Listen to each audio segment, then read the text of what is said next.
Cuando las personas piensan en el Apocalipsis o el mensaje que se les ha vendido a la gente acerca del Apocalipsis en las películas, en los artículos, en los libros, siempre ha sido así como que el Apocalipsis, un libro de terror, un libro terrible, un libro que asusta, que inspira miedo. De hecho, algunos temen estudiar el Apocalipsis porque creen que se van a encontrar con cosas espantosas. Pero nada tiene que ver con ese mensaje que Satán, el enemigo de Cristo, o el dragón del Apocalipsis, ha querido transmitir a las personas sobre el Apocalipsis. Tal vez usted nunca ha escuchado algo así como el Evangelio del Apocalipsis. Pero quiero decirles que precisamente el libro del Apocalipsis, el último libro de la Biblia, es el libro de las buenas noticias de Dios. Podemos llamarlo las buenas noticias del Apocalipsis.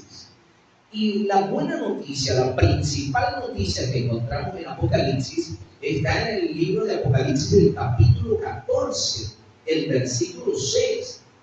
Juan, contemplando en visión, dice: vi volar por el medio del cielo a otro ángel que tenía el evangelio eterno para predicarlo a los moradores de la tierra, a toda nación, tribu, lengua y pueblo. En todo el centro del Apocalipsis, porque el Apocalipsis se divide en dos secciones: la parte histórica, que va desde el capítulo 1 al capítulo 11, y la parte escatológica o profética, que va desde el capítulo 13 hasta el capítulo 22. El capítulo 12 es un paréntesis. De hecho, de eso conversábamos cuando hablábamos del gran dragón del Apocalipsis, porque de eso nos habla Apocalipsis 12. Pero Apocalipsis 14 nos presenta el mensaje central de Dios para la humanidad. ¿Y cómo lo llama la Biblia?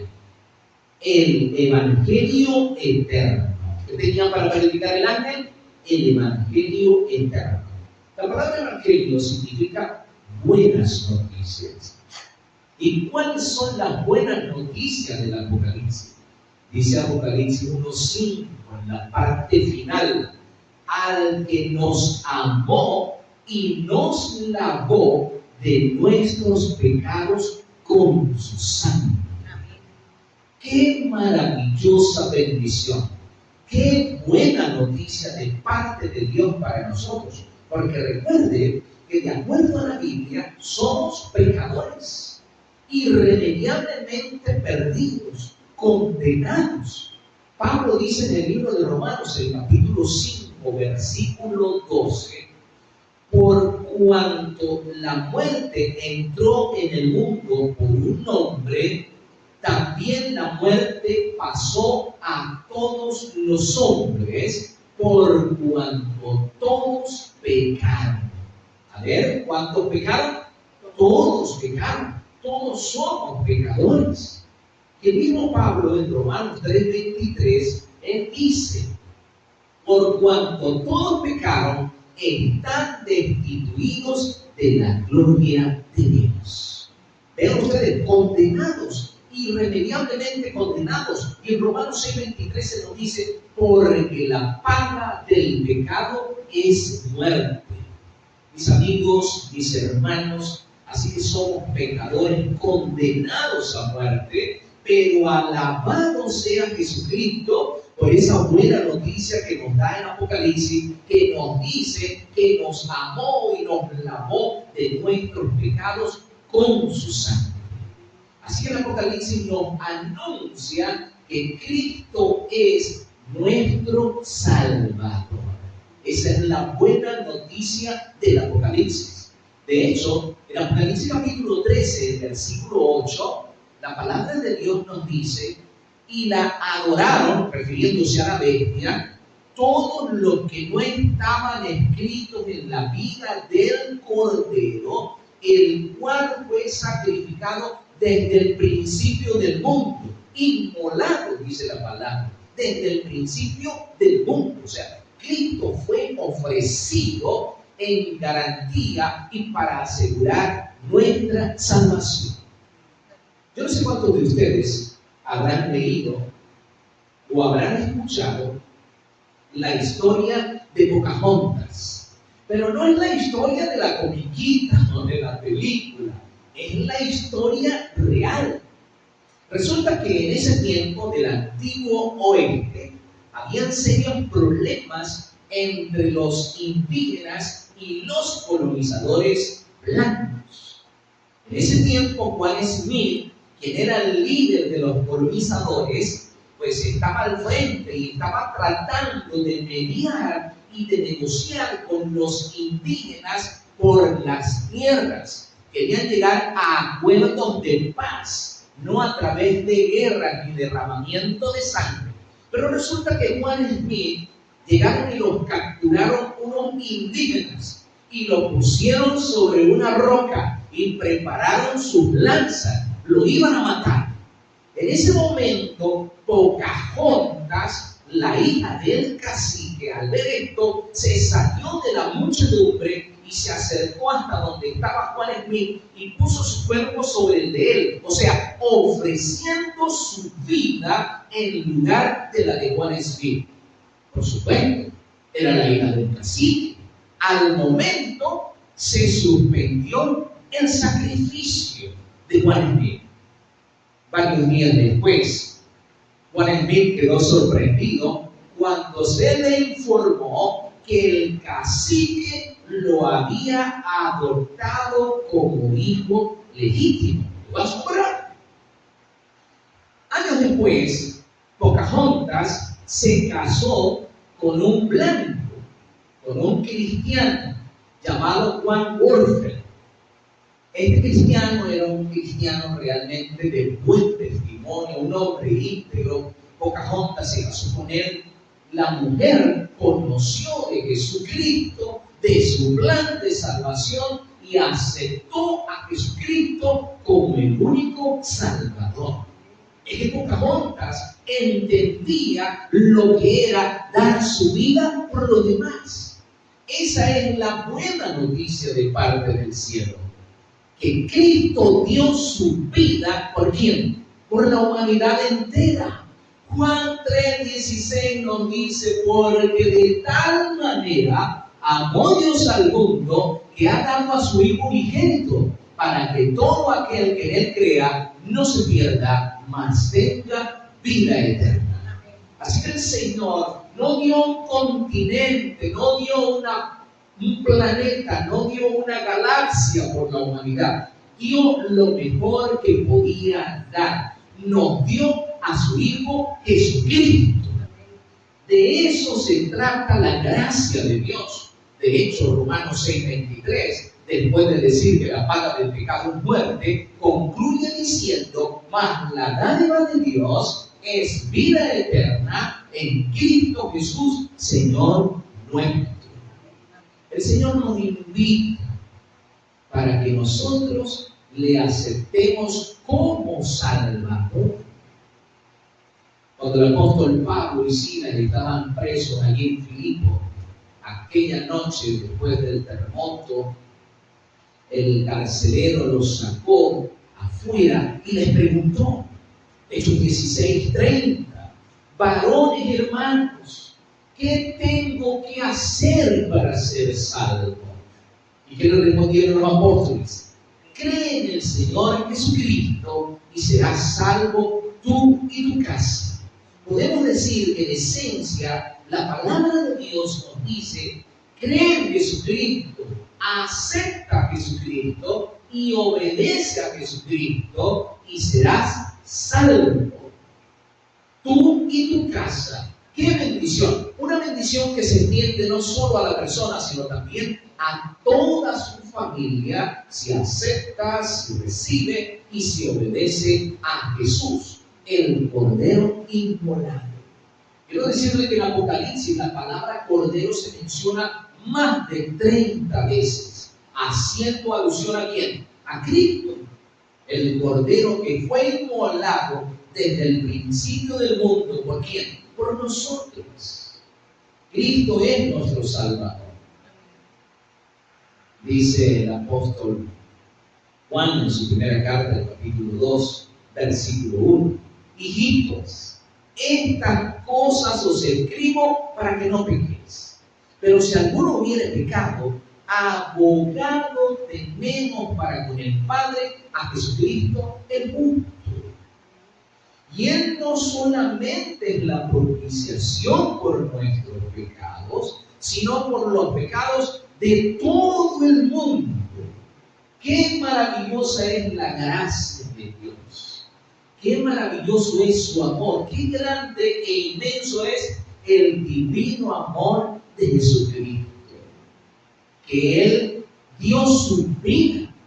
En el libro de Isaías, en el capítulo 53, donde se nos narra la profecía del siervo sufriente, se nos dice en el versículo 6 que Él no había cometido ningún pecado, pero el Señor lo hizo pecado, o sea, Él cargó en Cristo todos nuestros pecados, aunque era santo, inocente, inmaculado. Cristo muere en nuestro lugar. Y qué bendición, porque Cristo era Dios, pero se humanó, y entonces, por ser Dios, puede representarnos ante Dios de Dios a Dios, y por ser hombre entiende los problemas y las necesidades del hombre. Alabado sea el Señor. Allí mismo, en primera de Juan, el capítulo 1, verso 9, San Juan nos dice: si confesamos nuestros pecados, Él es fiel y justo para perdonar nuestros pecados y limpiarnos de toda maldad. Mis hermanos, mis amigos, el Señor está interesado en nuestra salvación. Él es el único Salvador. Y vean ustedes, ¿no? A veces nosotros hemos oído en el ambiente religioso, cristiano, teológico, expresiones como esta: antigua dispensación y nueva dispensación. No hay dos métodos de salvarse.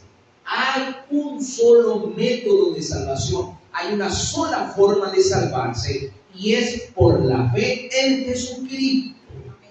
Todos los que se salvaron antes que Cristo viniera, lo hicieron por su fe en el Cristo que había de venir, en el Cordero que había de ser sacrificado. Y ellos lo vieron a través de ese Cordero que se sacrificó desde el jardín del Edén hasta los tiempos de Jesús y más. Todo eso representaba ¿a quién? A Cristo, el Cordero inmolado. Y todos los que nos salvamos después que Cristo murió en la cruz, nos salvamos por Cristo, que fue sacrificado por nosotros en la cruz del Calvario. Él es el único Salvador. No hay otro Salvador. Otra verdad importante que nos plantea la Biblia es que Cristo es el único mediador. No hay otro mediador. En el libro de Hechos, el capítulo 4, versos 11 y 12, se nos dice que el Señor Jesucristo es el único, porque no hay otro nombre bajo el cielo dado a los hombres en que podamos ser salvos. Jesucristo, hombre. ¿Quién es el único Salvador? ¿Quién es el único mediador? Jesucristo. No hay otro. Fue inmolado por nosotros, santo, inocente, puro, perfecto, una ofrenda perfecta, completa, porque los sacrificios de los animales, como dice el libro de Hebreos, el capítulo 4, verso 10, la sangre de los toros y de los machos cabríos no nos limpian de pecado. Primera de Juan 1:7 nos asegura que la sangre de Jesús es la que nos limpia de pecado. La sangre de Cristo. Así que Cristo es el Cordero inmolado por nuestros pecados. En 1 Timoteo capítulo 2, verso 5, se nos enfatiza esa solemne verdad. Él es el único Dios, el único mediador entre Dios y los hombres. Apocalipsis capítulo 13, versículo 8, nos recuerda entonces que Cristo es el Cordero inmolado, que fue inmolado desde el principio del mundo. ¿Por quién? Por todos los seres humanos. Mis queridos, no hay otro mediador, no hay otro salvador.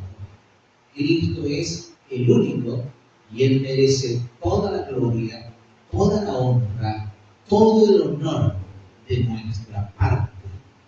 Nosotros debemos avanzar seguros y confiados que en Él tenemos salvación y vida eterna. El Señor Jesús dice en Apocalipsis capítulo 3, versículo 20: He aquí, yo estoy a la puerta y llamo. Si alguno oye mi voz y abre la puerta, entraré a él, cenaré con él y él conmigo. Apocalipsis nos dice entonces que el Señor está invitando. ¿Y qué tiene que hacer el hombre? ¿Qué tenemos que hacer nosotros como creyentes en Cristo? Creer. Porque de tal manera amó Dios al mundo que dio a su Hijo unigénito para que todo aquel que en Él cree no se pierda, sino tenga vida eterna. Aparte de creer, debemos aceptar, debemos recibir a Jesús como Salvador. Y además, debemos obedecerle, porque en eso está nuestra garantía. Dice el Señor en Juan 14, 6: Yo soy el camino, la verdad y la vida. Nadie viene al Padre sino por mí. Mis queridos, la gracia de Dios se manifiesta en forma amplia y diversa en el libro de Apocalipsis. Se nos recuerda que el Señor está interesado en tu salvación y en mi salvación, en la salvación de cada persona. Hay una historia que nos viene de los tiempos de nuestras abuelas. Parece que fue ayer, ¿verdad? Una pareja de esposos, Delia y Juan, se amaban mucho. Bueno, y se acercaba la época de la Navidad y cada uno quería darle un regalo a su cónyuge como una muestra de su afecto y de su amor. Delia había estado ahorrando durante todo el año, pero cuando ella fue a ver lo que había ahorrado, se dio cuenta que era muy mínimo lo que había logrado ahorrar y que eso no le alcanzaba para el regalo que le quería dar a su esposo. Su esposo tenía un reloj de oro que había sido de su bisabuelo, de su abuelo y de su papá, así que ahora estaba en sus manos como un regalo que había pasado de una generación a otra. Y ella quería conseguirle una cadena para ese reloj de su esposo. Pero ella no tuvo suficiente dinero que hubiera podido reunir. Lo único que tenía era su hermosa y larga cabellera. Así que ella decidió venderla, que era lo más precioso que tenía. Fue y lo vendió, y con el dinero que consiguió por esa venta le compró la cadena de oro para el reloj de su esposo. Cuando llegó el día de la Navidad, su esposo llegó con una cajita allí plateada, bien presentada. La abre para mostrarle a su esposa el regalo que le había comprado. Y resulta que eran las dos peinetas que ella siempre había observado en una vidriera, y era algo que siempre había querido. Y se sintió profundamente conmovida por lo que su esposo le había comprado, pero a la vez se sintió triste porque ya no la podía usar, pues había vendido su larga cabellera. Y en ese momento ella fue a su cuarto y trajo el regalo para su esposo, y allí trajo la cadena de oro para el reloj de su esposo. Y su esposo le dijo: mi amor, vendí el reloj para comprarte las prendas. Mis queridos, se puede ver en esta historia que ella amaba mucho a su esposo y estuvo dispuesta a dar lo más precioso que tenía. Y él amaba tanto a su esposa que estuvo dispuesto a dar lo que más apreciaba. Mis queridos, el Señor nos dio lo mejor. ¿Qué es lo mejor? Nos dio todo el cielo en un solo don: Jesucristo. No olvidemos, Cristo es el único Salvador y el único mediador entre Dios y los hombres. Así que nosotros abrimos nuestro corazón. Le decimos al Señor: Señor, soy pecador, pero te reconozco como mi Salvador. Entra en mi vida. Quiero que seas mi único y suficiente Salvador, mi único y suficiente mediador y mi único Señor. ¿Usted también quiere expresarle eso al Señor en este momento? Que Dios le bendiga y que Cristo llene su corazón con su divino amor y con su abundante gracia.